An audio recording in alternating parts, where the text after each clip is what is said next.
Hey, it's Hunt. You found Hunt on Saints. We're talking black and gold football. Do us a favor. Hit the like button, share your comments below, and hit that subscription button so you can get all of our content. Enjoy. Sharif, how are you? Well, interesting last 15 minutes. Other than that, doing well. Yeah, I just got made aware of some, I'm assuming you're talking about Chase Young and some sort of neck issue. Can you fill us in on what you know? Because I've been on the air since this broke. Well, I mean, I just read Adam Schefter. He's had a neck procedure that's likely keep him out into training camp. But the teams knew about it that were interested in signing him, and the Saints were one of those teams fine with it.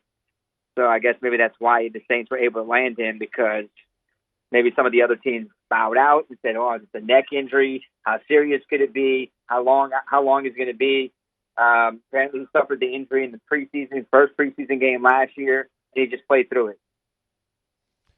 Well, I mean, I think maybe one piece, maybe he's not going to be the same player after neck surgery, and you've got a 1-year, $13 million contract for a guy who can't play a lot. Maybe he's going to be just fine after neck surgery, and now you've got a really good pass rusher who's healthy, and you're only paying him for $13 million for 1 year. I guess we just don't know. Yeah, you don't know. I mean, I don't like. He had that knee injury his second year that really cost him his season there. He was effective last year in his first year. Man, it's iffy. You don't know. You really don't know. I mean, in today's technology, when it comes to surgeries, guys seem to bounce back well. But a neck injury, I don't know, man. It's kind of a dicey situation, but probably why he didn't have that big of a market, and the Saints were able to land him. But if you get him off that surgery and he's pretty good, you get a guy who gets you 7.5 sacks like he did last year, you're probably happy with it. And he's probably happy with it because he's going to get paid from someone else. But the talent is there. The talent is there, and they needed someone to be opposite of Cam or even Carl or someone. They just needed someone. When you look at him being like pretty much second to last in pass rush wins last year. So they needed to fix that situation, and maybe, if he's healthy, he should be healthy in 5 months, that he should be ready to go. So let's just speak as if Chase Young's going to be healthy. Let's just speak to it in that way. How does that rotation work with Granderson, with Cam Jordan, and then whether or not you think Isaiah Foskey factors in at all? Well, let's see, you line up Chase and Cam on the outside, then you got to deal with Brazil on the inside. You put Tano on the inside. You got Carl there. You can, you rush him. I mean, you have the names, you have the players. It's just, can they actually do it? I mean, we're just talking about a bunch of names on paper now. It sounds great, but can they be great? And that's what your hope is. That's what the Saints' hope is. And and I assume Todd Grantham is probably excited to have all these players with Chase Young on the field. And I think it's gonna be good. I mean, it can only go up from second to last. It can only go up. When you're bottom fifth in the NFL in sacks, you can only go up from there. They had 34 sacks last year. I feel like that they could be in the mid-40s this coming season. Over under for Cam Jordan sacks next season, 4.5. I'm going to go up because I'm going to go over that because he was playing with a bad ankle for most of the season, and yeah, he's entering his 14th season in the NFL. I still think he's got a little bit left in the tank. I think he can get to 6.5 this year. I think he could triple what he did this year. The 2 is as low as he's had since his rookie year, so I'll put him at 6.5 if healthy. So as far as this affects the Saints draft, specifically their first round pick, do you think that this means that they will not take an edge rusher, or is that still on the table? Look, Hon, I don't care what anyone says. They still need to take an edge rusher, whether if it's the first pick or the second pick. That does not solve the entire issue. One person does not fix the entire issue moving forward. It's great to have Chase Young when healthy, hopefully fully healthy, but they still have to look at the big picture after, the 2024 season, because this is just a 1-year rental. They got to find a way to make sure it looks good moving forward. The draft is deep. They got some guys out there.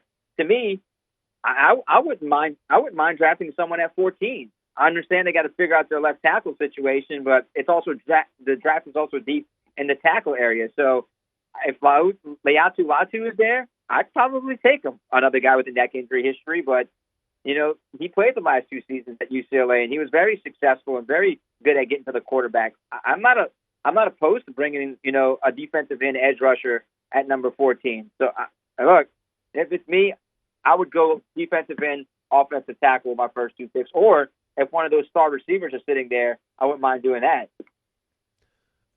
What do you think the left tackle is going to look like in this season? Do you think it's going to be a rookie? Oh, boy. I mean, let's just say Ramczak's healthy. He's at right tackle. I just don't know if Trevor Penning is going to play. So it's probably going to have to be a rookie unless they sign someone in the free agency market. But I think I just saw that Trent Williams signed with the Bengals. So that's one guy off the Trent Brown.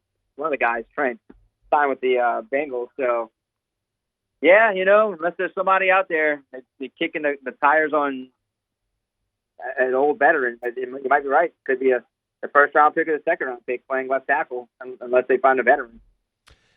Let's just circle all the way back, because now that I've had a little bit of chance to digest this, I mean, what's your concern level with this Chase Young information? To me, as I think about it, if the Saints knew about it and they clearly had their medical staff do a checkup on it, I feel like they think that he's going to be ready to go for week 1.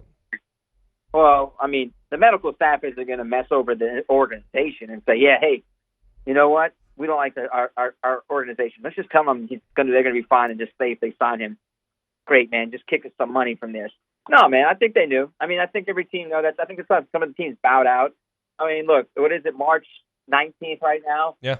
If he has the surgery, if he has it today or tomorrow or next week, let's just say 4 months, that'll put you right at the start of training camp, and I'm assuming that, he misses, a couple weeks. Maybe he's back by the end of training camp, and he gets the last 2 weeks. Maybe he's back before training camp starts. I don't know, but they knew. So the key thing is that they knew that they were going to inherit the situation where he's going to have this procedure, and that's key. At least they weren't fooled about it, and they took the physical. He took the physical, and they went through everything to check him out. Sharif Ishaq's our guest, WDSU down in New Orleans, talking all things Saints and Pels. Pelicans dropped that one to Cleveland in pretty convincing fashion back last Wednesday, but followed that up with a couple of wins over the Clippers and Portland. That means they've won 6 out of 7 before this long road trip they're about to embark on here. How you feeling about them? So, 15 games left, Hunt. I said they would have to go 8-7 to possibly be. If they go 8-7, 9-6, there's a good chance it could be the 4 seed, at worst 5 seed. Anything below that, I think the lowest they can go is 7-8. Then they would get them the 6 seed. You don't want to go too many games below 7 and 8. But right now I like the way they're playing. This is when they're going to get tested here. I mean, yes, these 2 games against Orlando, Miami, and after this game tonight is going to be crucial. But when they come back home, those 6 home games, go take a look at it. None of those games are going to be easy. Nope. And you got the Bucks, Celtics, Thunder, Magic in there. I mean, those aren't easy games. They're going to be dealing with some of the real contenders that are trying to win the championship. So, this is good. This is good for the Pelicans. This is exactly the type of game you need to play before the playoffs, just to see a barometer, just to see where you are in terms of your playoff contender mentality, to see where you are if you can compete with these teams, if you're going to be taken as a serious team for the playoffs. Do you feel any differently about Zion Williamson today than you did at Halloween? Yes, absolutely. Completely different. Now, look, he deserves all the praise now. Got a lot of criticism for years, deserves the praise on top of praise, taking care of himself. He's bought in, loves New Orleans a lot, buying into the city, his teammates, and he's playing well, man. There's times when he's not taking care of the ball, but he is hustling. He is hustling on defense. That's where his game has grown a lot more. He's taking an initiative and playing much better defense, and I think that's why his game has taken off offensively, is because of what he's done on the defensive end of the thing. And then, his hustle is really showing, huh? All the hustle plays are showing for him. The blocks, point Zion, passing the ball in general. I mean, everyone's talking about his scoring, the 34 points he scores sometimes. It's the other stuff. Some of the stuff we don't talk about, they don't show up on stat sheets that's making him a much better player. Would you take a 50-50 split on this road trip? It's at Brooklyn tonight, then at Orlando, then at Miami, then up to Detroit on Sunday. That's the 4. Is 2-2 okay, or do they need to do better than that? No. 2-2 is expected. 3-1 is what they need to do. 3-1 is what they need to do. And honestly, I would hope, and I think that they would want that third win to be against Miami after the fight that happened here. We shall see. They'll start it tonight against Brooklyn. It'll be a 6:30 tip off up there in New York. Sharif, we appreciate the time. Thanks, man. Always something, hon. It's always something. There's always something. Sharif Ishaq, WDSU. That was news. Jordan told me right there in the break that the Chase Young neck situation is going to have to be dealt with. Jordan, we can open your mic. I mean, are you concerned about Chase Young at this point? Am I concerned? Yeah. Am I concerned? Yes. I'm very concerned. Okay. I'm well, the honestly, Saints knew. Well, I'm actually just speechless, and I'm usually a person that's never speechless, but I just cannot believe that we basically just paid for his surgery. We gave him $13 million to get this surgery based. That's how I'm looking at it. That is pessimistic. I will say that is pessimistic. I have nothing to be happy about to give a better like. I can't be the glass is half empty or half full. It's half empty to me right now. I think the Saints knew, and that's the reason it's a 1-year deal. It's just if you had just signed him to a 6-year, $125 million deal, like that'd be one thing. It's 1 year, $13 million. I think the Saints knew it. That's probably why they got the discount, and I'll react viscerally when training camp comes around and he's not there. Well, this is the last thing I gotta say. So, at this point, we still don't have an answer for the pass rusher because if he's still not able to go for training camp, you're going Gradison and Cam Jordan, who had 2 sacks last year. Yep. Isaiah Foskey, who I have no clue what to expect from him. I mean, not very much. He was the all-time leader in sacks at Notre Dame, but was a no-show last year. I mean, Willie Gay's cool. That's cool, but we rarely run 3 linebackers, so it's really just Pete Warner. I mean, they're going to compete for that spot in DeMario. You can't trade Lattimore no more. That's over and done. Yeah, that's over and done. I don't know, man. I'm hurt. I'm hurt. We'll see. It's kind of been that way for the Saints the last 3 or 4 years. So the news, I ran and raved how awesome I love the Chase Young signing at the beginning of the show. Now all of a sudden there's some more information that he's got a neck issue that's going to have to be dealt with surgery, and we'll see if he's back in time for training camp. Hey, it's on. Thanks for watching Hunt on Saints. Before you leave, help us out a little bit. Hit that like button, leave your comments in the section below, and hit that subscribe button so you get all our content right here from Hunt on Saints. We'll see you next time.